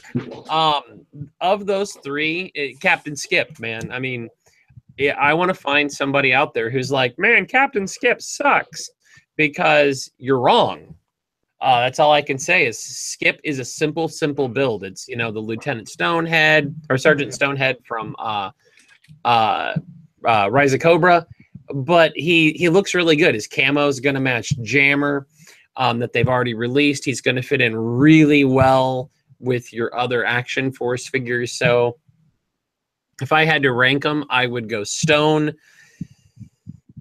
God help me, I'm going to say Dojo next. And then you've got Ralphie's brother from A Christmas Story, which is Sub-Zero, which, you look at that gif of Ralphie, he can't put his arms down. But the worst one out of all of them is going to be the Windmill. We don't talk about Windmill. Oh, we're going to talk about Windmill? Okay. No, I'm kidding. Windmill is, Windmill. Oh God, I don't get it. Normally I would go for the more realistic colors. It's just Windmill is just. It's the reused head. It's the colors. It's the bizarre backpack. He just, as we said on a previous show, and someone on his tank quoted us in their post, Windmill is that character that when you have all your FSS figures on a shelf, the one that's in the corner, like, love me. And, everybody else is just like, what the crap is this? Get this gangle creature away from me. He's like Gollum. So. I want to throw out a couple of shout outs real quick. Ed Schumacher. Yes. He posted a couple posts for the podcast. I appreciate him plugging us. I went through the list and I started sending invites to people I haven't sent invites to yet. And our numbers on the Facebook page went up by 11 within an hour. Ooh. So we're up to 306, I think, which is good for a podcast show, I would think. And Ed, your coupon to the Sizzler is in the mail. Thank you for plugging us. Yay. Yeah, Sizzler. Hopefully that Sizzler down the block isn't closed down yet in your house. So that'll still be good. If not, you can take it around the block to Bonanza, where they will honor that. Do you remember Bonanza? Do you ever have Bonanza up there? We used to. Bonanza and Ponderosa, and I miss Ponderosa. I never had Ponderosa, but the Bonanza, they mentioned that on the radio the other day. I was listening. As soon as I heard it, I'm like, man, I remember a kid going to Bonanza when I was a child. I remember a real cool place. Fred joined in on Slate. Fred, you got anything new you want to tell us is going on? Any cool G.I. Joe figures you get? Or I still have a 10-mile high backlog of old stuff that I need to get out and finish reviewing. But for anybody who still goes to JBL, I'm apologizing that work has been kind of sucking my soul away lately, and also, some of the last FSSs were not some of my favorites. So, other G.I. Joe news. Crap, I'm trying to think if there really hasn't been much. I know there's been some controversy yet again over the author of the current G.I. Joe title at IDW, with some comments made over Labor Day, and just some very Larry Hama's book is still plugging away, so that's good. He was actually at a convention this weekend in Wichita. I think it's Wichita, Kansas. Him and the Finest were there. I saw a picture earlier today. It always kills me when Larry goes to a convention, and I get it, because Larry does sketches. He'll do these awesome con sketches for you. And it always makes me sad when I look and I see at the end, and I know stuff happens at a convention, and but he ends up with a ton of sketches just sitting there at the end that nobody's claimed. And I'm like, man, as a Joe fan, we are blessed with someone who not only was a damn good writer for Joe, but he's a damn good artist. And he does his own page layouts frequently for his artists. And if you remember a while back, Larry did that. If you follow Larry on Facebook, which I really recommend you do because he's hilarious. He went to a convention in, was it New Hampshire? Anyway, it was a New England convention. Yeah, it was just, it started off as kind of a bad experience. And so he did this killer sketch of Snake Eyes, just clearly with 2 fucks left to give, just shooting this Viper in the head. And it was this awesome sketch. He just did it to relieve stress, put it up on eBay, and it went for good money. So good for him. Larry does good work. So if you ever get a sketch from Larry at a con, don't leave it. Right. If you're going to miss your flight, I can't believe I'm saying this, miss your flight because it's a Hama sketch. Right. So he actually, I saw him at JoeCon 2014, and then I think a couple months later, less than 2 months later, a rival convention here in Arkansas that, I go up against, they actually had him here. Wow. And I've actually thought about trying to get, I know I got, next year I haven't really announced it, but I think no one really listens to my podcast from Arkansas. But I know Jesse is supposed to be coming down for the show. That works for the club and does a lot of stuff for the club. And then Robbie Musso, he agreed to do the show again. He lives down in Louisiana. And We are. I want to go ahead and say this out to the public for the 6 people who are actually watching. Hi, Mom. Yeah. Hi, Fred's mom. And to everyone else, me personally, I have reached out. I actually reached out to Joe Con to Savage, and I told him, look, Pete St. Clair is no longer with the club. He did a lot of stuff for the club that y'all don't know. He did the golden ticket print. He did the card sets. If you went to Joe Con, you'll realize that, hey, we didn't have a card set, and we did not have a special golden ticket print separate from the print that was sold in the store. So, usually the golden ticket print is something special, limited edition. They got the exact same thing you could have paid $10 for in the club store.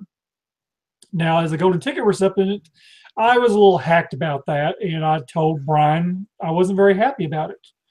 So towards the end of the con, I told him that, I know a lot of artists, not saying I do know hundreds of artists, but I know a few artists, who will do work for me, because of my work with my convention. And I reached out to Robbie Musso, and he was all on board on it. So I reached out to Brian. I said, hey, look, I can do a golden ticket print for next year. I said, I do not in any way want anything in return. I don't want nothing. I just want you to take what I have done. I will mass produce it, and I will not charge you a nickel, not even a skinny penny for it, and get it produced.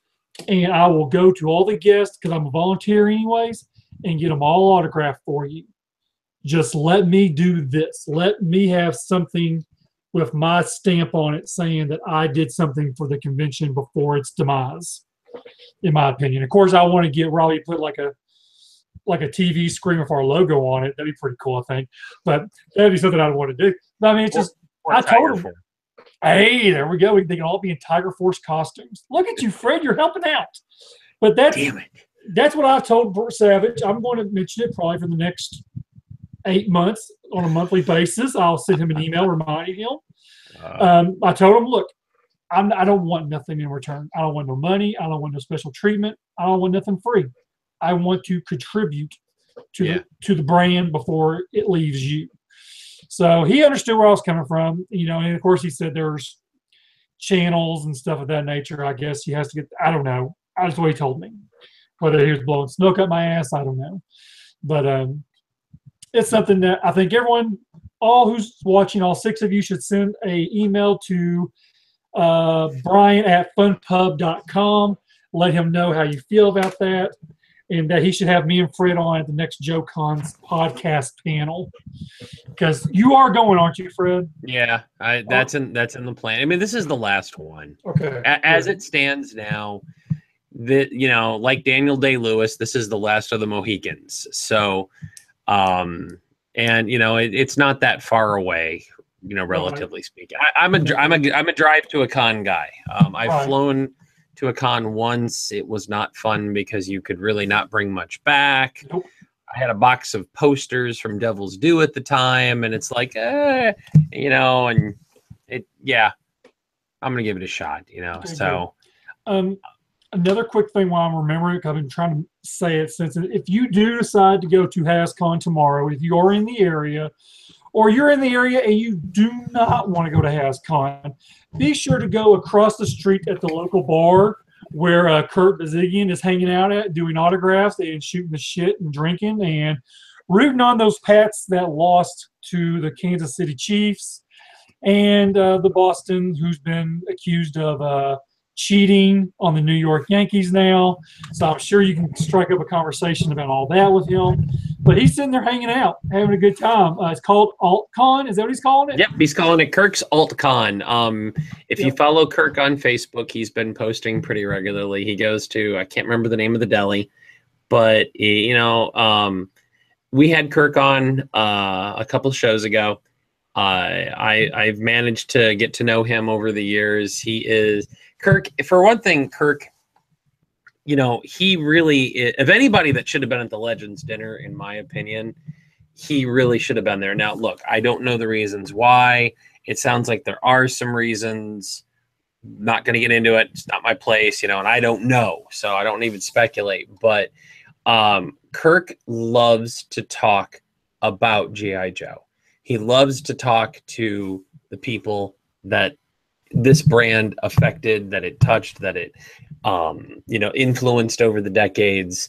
And Kirk is one of those people where there's no such thing as a dumb question. And I really enjoy that with him. He will tell you, and he will be honest about it. He'll tell you, we did that because we thought it would sell better. Somebody asked him at a JoeCon once, and they were, it was the whole, why'd you go to neon colors? And he goes, because that's what was in the toy aisles at the time. We look at it years later as fans, and we may criticize to say, he'll tell you the real reasons why things happened the way they did. So, and he also worked on other lines, including Visionaries, which is making a comeback in a crossover with Transformers. Yep. Didn't see that coming. So, if you're over there and you have time, go find Kirk. Shake his hand, thank him for spearheading this brand that has become a phenomenon for so many collectors out there. And he will tell you awesome stories. He was, I think today was his last day, actually. He was at Murphy's Deli till 2. Okay. Is what it was. He said here, he did a lunch. Where was it at? He said something about. Okay, disregard everything we just said then. Yeah. Well, except for how awesome he is. Yeah, he is awesome. It was a huge success. Got to say hi to all my teammates and met up with some old and new Joe fans. 2-day attendance, 37, a great success. Already looking forward to next year, but first JoeCon 2018 already ramped up for it. So we already know you can't have a JoeCon without Kurt. Kurt's going to be there. We're going to say he will be one of the guests any way you look at it. And when you go to JoeCon, seriously, go to his panel. It is not so much about story of this. It's not so much about Snake Eyes is the coolest character, but he talks about the strategy. He talks about what else was in the toy aisles at the time. The last time I saw him live, he explained why Star Brigade happened. Wow. And people like, why Star Brigade? And he said, because we got a rumor that Kenner was trying to relaunch the Star Wars brand.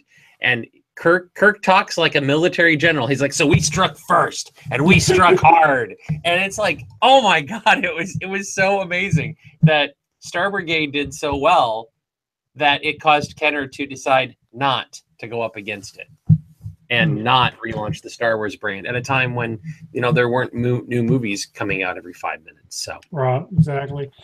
So also we got to thank 3D Joe's Carson, and then Dan with Steel City Publications. Thank you. They were both out at HasCon. They were both really kind of guests and moderators for the VIP. They both got to have a hand in all that, and I'm glad to hear that they're still reaching out to not people who work for the brand, but people who help keep the brand alive through different things that we all do, that we try to do. If y'all haven't gone there, you need to check out their Facebook pages, which is 3D Joe's Preserving the Art. And then I'm not for sure what Steel City Publishing's what's his 3 3/4? I think it's 375 Joe. Yeah, I believe it is too. The book titles have a slightly different name than the Facebook page. But those guys did good work. I mean, they were fans, and they were fans that helped out with the inaugural HasCon, and that's got to be pretty cool. Yeah, it is. I mean, you get a chance to, even though the brand didn't have a whole lot to do with it, but you still get to be a part of something. And like you said, the inaugural thing, the first ever one, you put your stamp on it, which is a really cool deal for them. We don't know, we haven't heard attendance numbers yet. We saw on the Transformers side, I followed a lot of stuff. The first panel was like 30 minutes after the doors opened, and it was the one where they revealed like all the stuff coming out. and they had like a total of 50 people in there. You do it like your very first panel within 30 minutes. It's a new event, and I think that, look, we've talked about this before. We talked about it with James and all this. HasCon is this crazy new experiment, and it's a learning curve for Hasbro. And we don't know if there's going to be HasCon 2 Electric Boogaloo next year. They haven't said anything. No, I'm sure there will be though. There probably will be. I mean, they have it in their backyard, which is helpful right there, because they don't have to lug personnel and props and things very far. But if this is the route they're going, and if they can make this into a really cool brand event, more power to them. Because it is we saw the first pictures and they were bad. But that was just on the Transformer side. But now seeing more pictures that a child sent me, seeing more attendance of me, and I saw some other pictures from other people. So the attendance looked like there was quite a few people there. Whether they were one-day $600 ticket purchases or whatever, I don't know. But I mean, Saturday is always your big day anyway. Yes, Saturday is going to be your biggest day in any con you go to.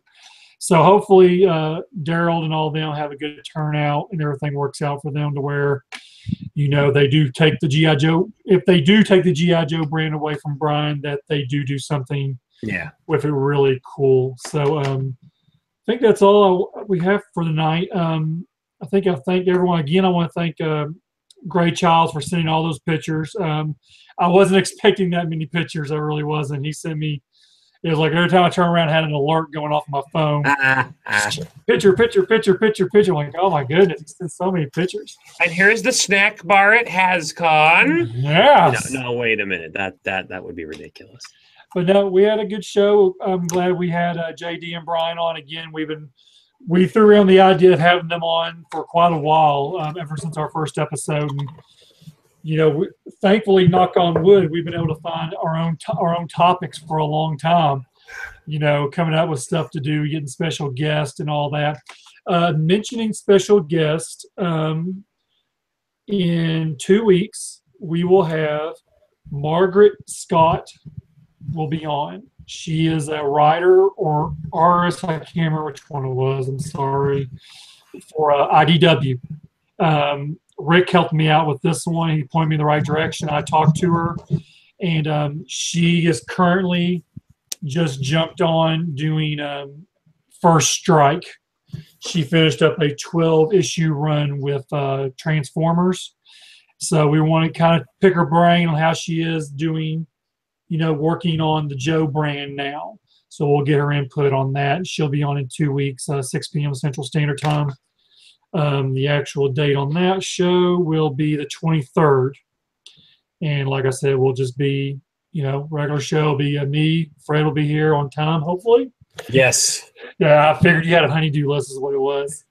And then Rick will be joining us on that one. Dakota wanted to, but he is yet to read First Strike because he reads his comics in order. And apparently First Strike has been coming out earlier than it's supposed to be, or the other books are late is what it is. First Strike is actually pretty fun. I'm surprised how much I'm enjoying it. I've only read one. I haven't gotten my last two picked up yet. I don't know if it's going to supplant Revolutionaries as the best of the non-Hama stuff right now, because I really dig Revolutionaries, but there is some surprisingly cool moments in it so far. Joe's on Cybertron. That's always interesting to me. Yeah. So we'll have a pretty good show, I think. And we'll be able to, see how she feels about, writing and making Scarlet a badass in charge.